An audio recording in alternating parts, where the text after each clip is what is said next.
Hi HSE friends, in this video we will explain about HAZCHEM labels. HAZCHEM means hazardous chemicals.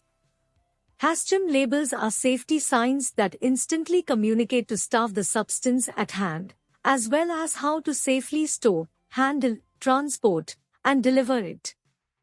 HAZCHEM labels are very important as they serve as a guide for fire, emergency and safety personnel to appropriately deal with chemicals in times of emergencies such as accidents or spills. Improper handling of chemicals may result in explosion, injuries, accidents, and even death, especially when exposed directly to heat or pressure.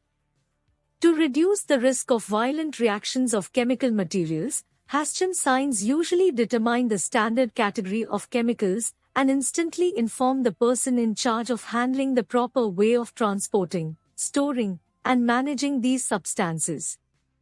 HAZCHEM signs are used to label dangerous goods based on the United Nations system. Now almost countries using this HAZCHEM system. Chemicals and dangerous goods are divided into classes and categories based on the hazards they contain. As such, transport or storage packages, containers, trucks, and tankers must have the right label to inform the hazard posed by the dangerous material. HAZCHEM is a warning plate system used in some countries for vehicles transporting hazardous substances and on storage facilities. The top left section of the plate gives the Emergency Action Code, EAC, telling the fire brigade what actions to take if there is an accident or fire. The middle left section containing a 4-digit number gives the UN substance identification number describing the material. The lower left section gives the telephone number that should be called if special advice is needed. The warning symbol in the top right indicates the general hazard class of the material. The bottom right of the plate carries a company logo or name. The Emergency Action Code EAC is a 3-character code displayed on all dangerous goods classed carriers and provides a quick assessment to first responders and emergency responders, example firefighters and police, of what actions to take should the carrier carrying such goods become involved in an incident. Traffic collision, for example.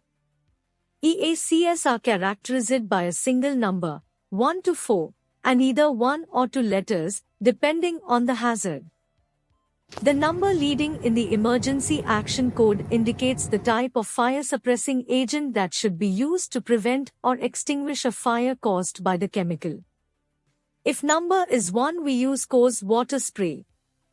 If number is 2, water fog or fine spray using. And .2 means alcohol-resistant foam or fine water spray if necessary *. Number 3, foam extinguisher using. If .3, alcohol-resistant foam or normal foam if necessary. Number 4 indicates using dry agent fire extinguisher. Never use water-type fire extinguisher. Each emergency action code contains at least one letter, which determines which category the chemical falls under, and which also highlights the violence of the chemical, example likelihood to spontaneously combust, explode, etc. What personal protective equipment to use while working around the chemical, and what action to take when disposing of the chemical. Protection is divided up into 3 categories of personal protective equipment: full, BA and BA for fire only.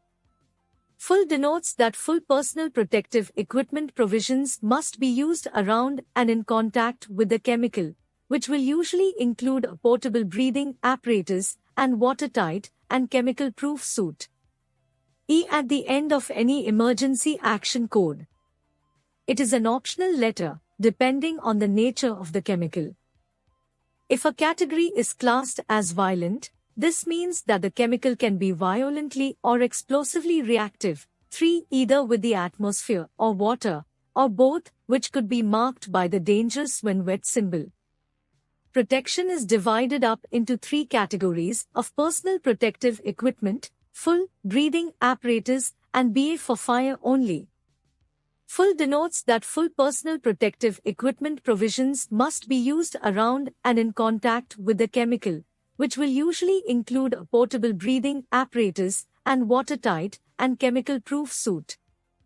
BA, acronym for breathing apparatus, specifies that a portable breathing apparatus must be used at all times in and around the chemical, and BA for fire only specifies that a breathing apparatus is not necessary for short exposure periods to the chemical but is required if the chemical is alight. BA for fire only is denoted within the emergency action code as a white letter on a black background, while a black letter on a white background denotes breathing apparatus at all times.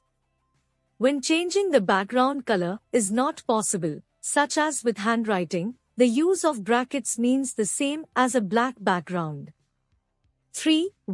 YE means the same as a white letter on a black background. Substance control specifies what to do with the chemical in the event of a spill, either dilute or contain.